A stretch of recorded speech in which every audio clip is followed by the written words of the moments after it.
சமீபத்தில் பார்த்தீங்கன்னா தளபதி விஜய் அவர்கள் கேப்டன் அவர்களுடைய வீட்டிற்கு சென்றிருக்க நிலையில் அன்றைய தினம் பார்த்தீங்கன்னா கலந்துரையாடல் குறித்து இன்று செய்தியாளர்களிடம் பிரேமலதா அவர்களையும் விளக்கம் கொடுத்திருக்காங்க. அதாவது அவங்க சொல்லியிருப்பது என்னன்னு பார்த்தீங்கன்னா, தளபதி விஜய் அவர்கள் எங்கள் வீட்டிற்கு வருவது புதிது கிடையாது.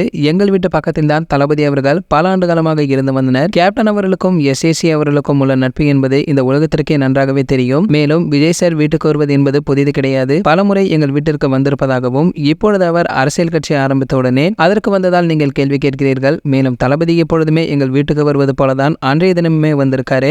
மேலும் அவர் எங்கள் வீட்டு பிள்ளைகளில் ஒருவர் தான் எனவும் சொல்லியிருக்காங்க. தளபதி விஜய் அவர்கள், சண்முக பாண்டியன், விஜய் பிரபாகரன் ஆகிய மூவருமே மனமிட்டு பேசிக் கொண்டிருந்திருக்காங்க. அதாவது சினிமாவில் நீங்கள் தான் அண்ணா எங்களுக்கு முன்னுதாரணம் என்று சண்முக பாண்டியன் கூறிய பொழுது அதற்கு தளபதி விஜய் அவர்கள் பார்த்தீங்கன்னா, விஜய் பிரபாகரன் தான் எனக்கு அரசியலுடைய சீனியர், சிறப்பாக பேசுகிறாய், வாழ்த்துக்கள். அதே மாதிரி செய்தியாளர்களையுமே சிறப்பாக ஹேண்டில் பண்ணுகிறாய், உனக்கு எனது வாழ்த்துக்கள் என்று தளபதி அவர்கள் கூறியிருக்காரு. மேலும் இளைஞர்களுக்குள் ஒரு நல்ல நட்பு பேச்சுவார்த்தை அன்றைய கலந்துரையாடலுமே இருந்து வந்திருக்கு. அது மட்டும் இல்லாம தயாரிப்பாளர் அர்ச்சனா, இயக்குனர் வெங்கட் பிரபு ஆகியோர் அன்றைய தினம் வந்திருப்பதாகவும், வெங்கட் பிரபு அவர்களை எனக்கு சிறு வயதில் இருந்து தெரியும், எனவே அது ஒரு குடும்ப சந்திப்பு மாதிரி தான் இருந்தது என்று பிரேமலதா அவர்களுமே கூறியிருக்காங்க.